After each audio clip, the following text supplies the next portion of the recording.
Boa tarde, bem-vindos a mais um programa Caminhos da Responsabilidade do COPIC, o Conselho Português de Igrejas Cristãs. Hoje vamos falar sobre a celebração dos 1700 anos do Credo Niceno e todas as iniciativas em torno desta efeméride. E para falarmos deste assunto, temos connosco em estúdio o Padre Peter Stilwell, da Igreja Católica Romana, e o Bispo José Jorge, da Igreja Lusitana, Comunhão Anglicana, em Portugal. Muito bem-vindos, os dois. A minha gratidão pela vossa disponibilidade para este tempo de reflexão em torno de um acontecimento, Padre Peter Stilwell, que é de grande relevância para o conjunto da Igreja. É de grande relevância, foi o primeiro concílio ecuménico que se realizou. Concílio ou sínodo, a palavra é a mesma, um é latina, outra é grega. Era a maneira como a Igreja resolvia divisões, problemas disciplinares internos, isto remontando aos Atos dos Apóstolos. Mas o primeiro concílio que teve este título de ecuménico, convidado pelo imperador da altura, o imperador Constantino, para ser os bispos de toda a ecumene, ou seja, todo o mundo civilizado, foi o que se realizou em Niceia no ano 325. Num tempo em que a Igreja, sobretudo na zona oriental do Império Romano, estava muito dividida à volta da divindade de Jesus Cristo. Seria ele verdadeiro Deus e verdadeiro homem, ou seria a primeira das criaturas de Deus Pai, não é? E essa questão dividia de tal maneira a Igreja que Constantino, que cria uma Igreja unida para funcionar como uma argamassa do Império que tinha estado em 100 anos de guerra civil, com problemas de pandemias, etc. O imperador queria, agora que ele tinha a unidade do Império, queria garantir essa unidade também a nível religioso e apostou na Igreja cristã, no cristianismo. E congregou então os bispos, convidou os bispos para estarem presentes em Niceia, que fica na Ásia Menor, aquilo que hoje em dia é a Turquia, e aí estiveram no mês de maio, se não me engano, princípios de junho do ano 325, e chegaram a uma conclusão, formularam um credo. E é esse credo que hoje em dia é aceito, com algumas modificações que foram acrescentadas dentro do século. Portanto, houve um outro concílio em Constantinopla que completou o credo, porque a parte do Espírito Santo tinha ficado só como uma linha, e, portanto, essa parte ficou mais completada, e é a fórmula que nós usamos, quer o mundo ortodoxo, quer o mundo católico, quer o mundo protestante, quer o mundo anglicano, usamos o mesmo credo. E este credo continua a ser, digamos, um fator de ligação entre as igrejas, é um fator, digamos, de afirmação de uma fé comum. Certo, é muito bonito nós percebermos que desde então o credo que expressa a fé num Deus trinitário, Deus que é Pai, Filho e Espírito Santo, é a identidade fundamental das igrejas cristãs. E também o credo expressa aquilo que o Padre Peter já referiu, este aspecto fundamental de vermos em Jesus Cristo, nosso Salvador, verdadeiro Deus e verdadeiro homem. Portanto, as igrejas cristãs, desde esse tempo para cá, identificam-se precisamente pela sua fé trinitária, por esta inter-relação entre as pessoas da divindade, por esta trindade que é uma comunhão, e que depois é um credo que explicita também uma igreja que tem determinados atributos, que é una, santa, católica e apostólica. Igreja é essa que depois, ao longo dos séculos, também ganha a sua diversidade. Portanto, a riqueza e a beleza desta declaração doutrinal e de fé é que ela se mantém atual, vigorosa para o nosso tempo, e que também nos interpela e inspira ainda passados 1700 anos. Portanto, não há dúvida que foi um concílio suscitado pelo Espírito Santo, naturalmente provocado por questões temporais, políticas da época, mas que é o sustento da Igreja indivisa. Portanto, este aspecto também é importante nós frisarmos, é que as igrejas hoje que estão nas diferentes famílias cristãs subscrevem perfeitamente estes primeiros concílios da Igreja Ecuménica, universal, revêem-se neles e, portanto, têm uma mesma base comum, uma ligação a estas declarações que são também, digamos, derivadas, naturalmente, naquele tempo já da revelação bíblica, da revelação do ministério de Jesus Cristo e que incorporam, digamos, todas as verdades bíblicas e também da pregação de Jesus Cristo numa declaração que visa precisamente uma clarificação e uma unidade também da própria Igreja. E, nesse sentido, é pela primeira vez um credo, uma declaração cristã que usa, inclusive, até termos que não são próprios da revelação bíblica, o caso da mesma substância, homoousios, que vêm também, digamos, da tradição filosófica grega, que a Igreja soube incorporar e soube perceber que seriam úteis também para a própria explicitação da fé. Ou seja, é uma doutrina que também vai beber aquilo que as culturas de então eram capazes de prover para o esclarecimento e a definição da verdade cristã. Um outro aspecto também fundamental é que realmente Niceia é uma inspiração para as igrejas hoje, porque mostra que, numa perspectiva de concílio ou de sinodalidade, como já foi referido, e na abertura aos sinais dos tempos, e também como proposta para os tempos, a Igreja é capaz de, digamos, ser fiel à sua origem e, ao mesmo tempo, não só nós, quando olhamos para os 1700 anos de Niceia, não estamos a olhar apenas para um depósito da fé, mas queremos fundamentalmente aplicar essa fé aos tempos de hoje, seguindo os princípios de Niceia. Portanto, o princípio ecuménico da abertura, o princípio da conciliaridade, o princípio da abertura aos sinais dos tempos, porque a Igreja é chamada em cada tempo e em cada lugar também a ter uma proposta ativa para o mundo do qual ela faz parte. Indo ainda ao conteúdo do credo, como referiram os dois, o credo ele tenta de alguma forma chamar a atenção para aquilo que é a doutrina da Igreja, digamos, vis-à-vis de uma heresia que vai estando ao lado. É possível dizer que ainda hoje é um texto normativo para as igrejas, no sentido em que uma igreja cristã ela só poderá ter, de facto, essa designação se assumir a dimensão do credo. É possível dizer isto? Eu penso que sim, que isso seria a pedra de toque. Claro que hoje em dia nós percebemos que há uma pluralidade de sensibilidades religiosas e que ao longo dos séculos, como dizia o Dom Jorge, foram-se saindo do grande corpo do cristianismo algumas comunidades que tinham sensibilidades ou pensamentos diferentes. Mas, na medida em que se afastam desse credo, eu julgo que seria o mais correto seria não se autodenominarem como cristãos, porque, no fundo, acaba por ser essa pedra de toque de uma tradição que remonta aos apóstolos. Eu julgo que a importância de Niceia é sublinhar não um pensamento abstrato sobre o que se passa do lado da divindade, mas firmar esta convicção que eu julgo que terá sido a intuição de Constantino. Ele percebeu que nesta grande rede de comunidades cristãs ele tinha uma argamassa para o seu império.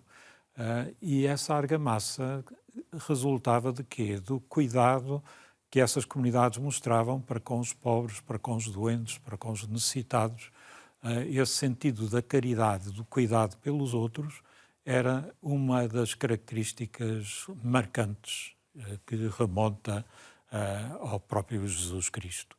E aquilo que o concílio pretende sublinhar, ou sublinha, mesmo talvez sem o fazer consciente e explicitamente, é de que esse amor para com os outros revelado em Jesus Cristo não foi meramente uma filantropia, uma boa vontade, um homem que simpatizava com os outros, mas que era a própria revelação de Deus. Nada nos pode separar do amor de Deus que se revelou em Cristo, nosso Senhor, como diz São Paulo. E, portanto, quando se diz que ele é da mesma natureza que o Pai, dizemos que o amor que ele testemunhou, a entrega pelos outros que ele testemunhou, não foi meramente uma opção pessoal, histórica, etc., mas que remonta à própria origem de tudo aquilo que existe. Ao vermos o que se revela em Jesus Cristo, vemos o coração de Deus. O Padre Peter falou aqui num aspecto que é muito importante, que é o credo de Niceia, embora incorpore em si as tensões daquele tempo, ele não é um caminho que começa ali. Ou seja, ele vem num processo de continuidade da definição daquilo ou do entendimento daquilo que Deus é para nós, daquilo que Cristo é para nós, daquilo que é a ação do Espírito Santo. E há, diria, o credo dos apóstolos, que é anterior, ele está completamente contido no credo niceno. Certo. O importante nós percebermos é que os credos fazem parte da revelação de Deus. E a revelação plena e total de Deus acontece precisamente na pessoa viva de Jesus Cristo. Jesus Cristo é aquele que, pelo seu ministério, pela sua pessoa, nos revela esta trindade que Deus é, que não é mais do que uma trindade de comunhão. É Cristo que fala do Pai, é Cristo que se assume como um enviado do Pai e é Cristo que envia o próprio Espírito Santo. Portanto, na revelação de Jesus Cristo, Deus feito homem, nós percebemos a verdadeira natureza de Deus na sua comunhão, que é aquilo que nós chamamos uma trindade, uma relação entre pessoas. Mas é precisamente a pessoa de Jesus Cristo, o seu ministério, a sua vida, a sua encarnação, a sua ascensão e ressurreição, que nos revelam Deus enquanto uma comunhão de pessoas.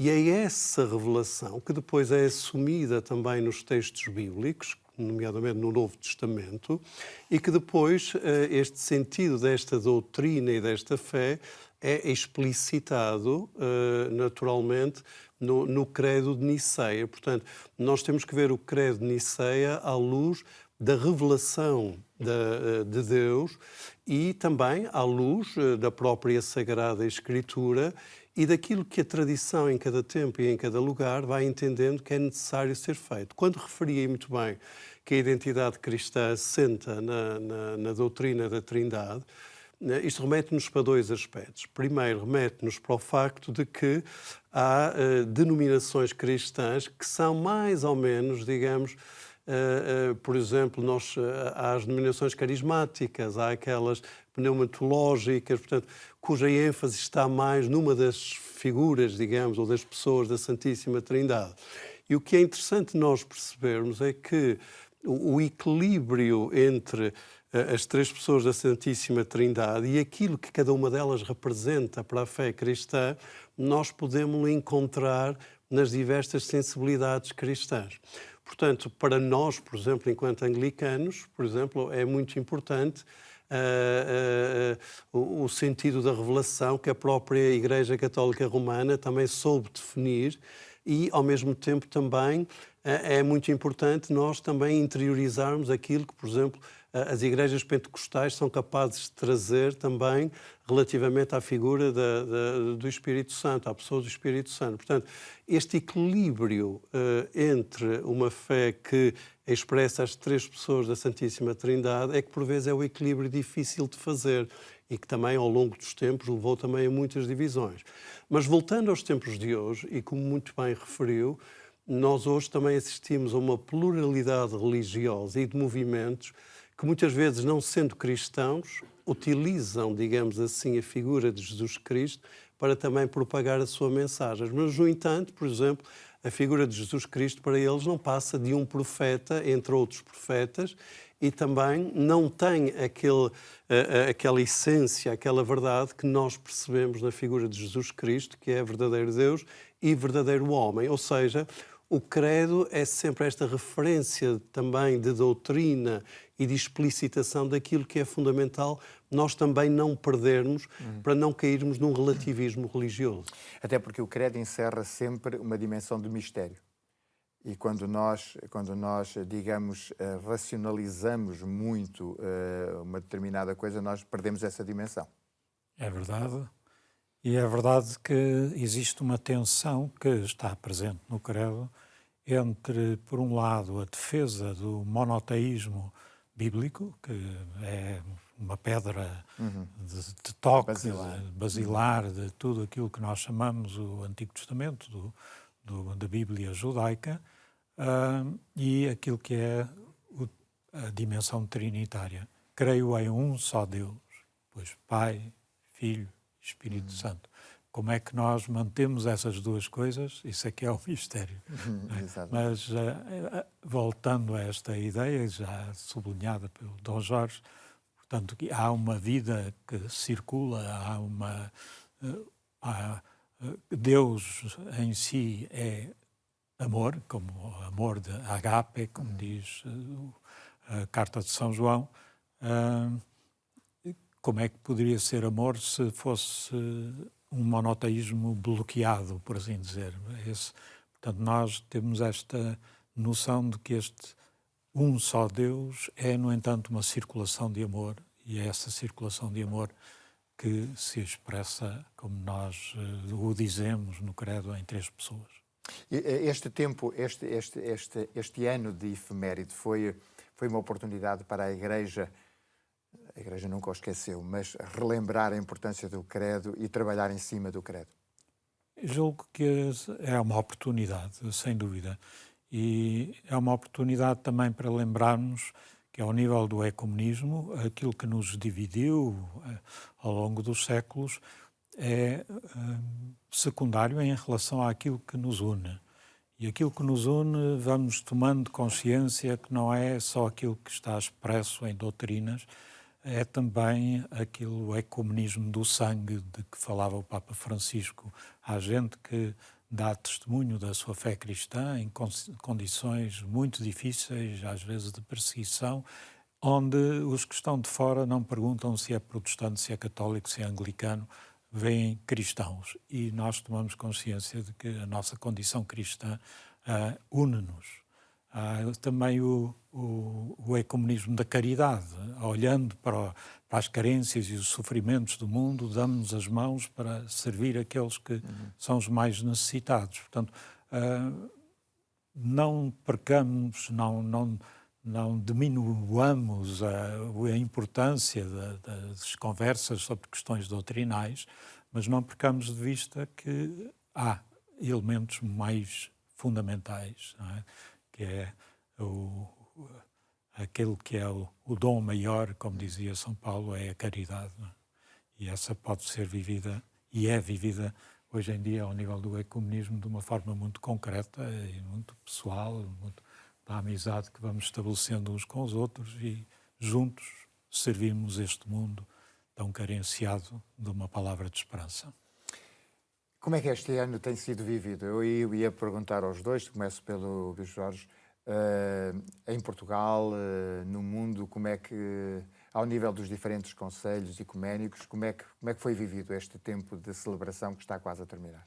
Sim, em Portugal tivemos já a graça de fazer uma celebração conjunta dos 1700 anos do Concílio de Niceia, que ocorreu aqui em Lisboa, na Catedral Lusitana de São Paulo, e onde foi possível de reunir as diferentes tradições eclesiais presentes em Portugal, desde a Igreja Católica Romana, as igrejas ecuménicas, a Igreja Ortodoxa e outras igrejas evangélicas, que se revêem precisamente nesta mesma fonte do credo e que, inspiradas pelo credo, reuniram-se para celebrar. E eu acho que este sentido da celebração é sempre muito bonito nós sublinharmos, porque nós temos que celebrar aquilo que Deus nos concedeu e celebrando nós também testemunhamos essa mesma fé. Portanto, em Portugal realizamos essa celebração e também no contexto do movimento ecuménico, o Conselho Mundial de Igrejas, que agrupa igrejas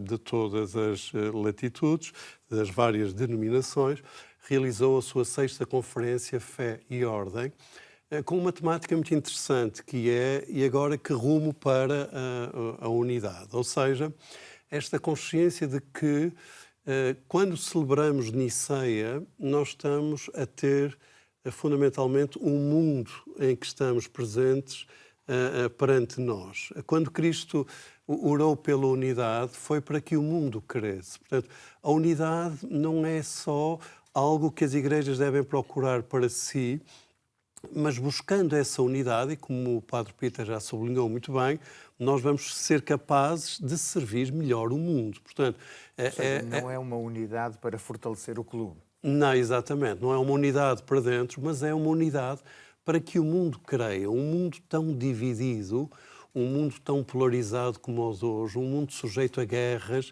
que destroem uma mesma família humana e que destroem a criação, para podermos fazer frente a essa divisão, a esse pecado, aquilo que nós chamamos pecado, nós temos que encontrar uma unidade de comunhão, uma unidade de serviço e uma unidade de amor. E essa unidade nós percebemos-la precisamente naquilo que o credo expressa, que são essa unidade da família da Santíssima Trindade.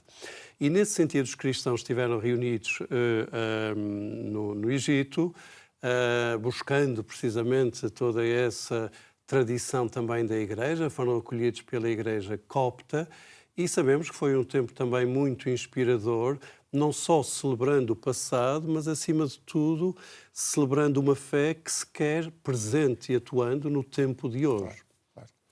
Padre Peter, ao nível da Igreja Católica Romana, alguma coisa em particular que tenha sido feita? Estava previsto no tempo do Papa Francisco ele visitar o próprio local de Niceia. Foi a convite do Patriarca de Constantinopla.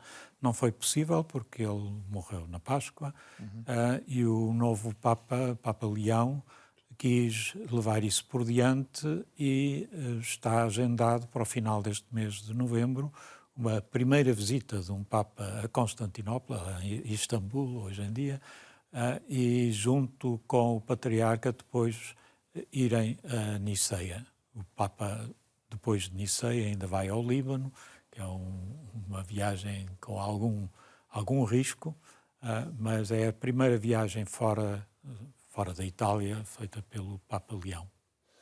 Muito bem, e creio que também, obviamente, no contexto do Oitovário, da Semana de Oração pela Unidade dos Cristãos, o tema teve muito a ver com os 1700 anos do Credo Niceno, e aí as diferentes comunidades cristãs ao longo do país puderam celebrar em conjunto. O nosso tempo é este, passa rápido, mas eu agradeço a vossa presença, a disponibilidade para falarmos sobre este assunto, porque não é todos os anos que se fazem 1700 anos de alguma coisa que é tão fundamental, é um dos pilares, um dos alicerces da doutrina da Igreja Cristã. Muito obrigado pela vossa presença. Obrigado. O nosso programa chegou ao fim, foi um prazer estar convosco, nós voltaremos em breve e até lá o nosso desejo é o de sempre. Fiquem bem, fiquem com Deus.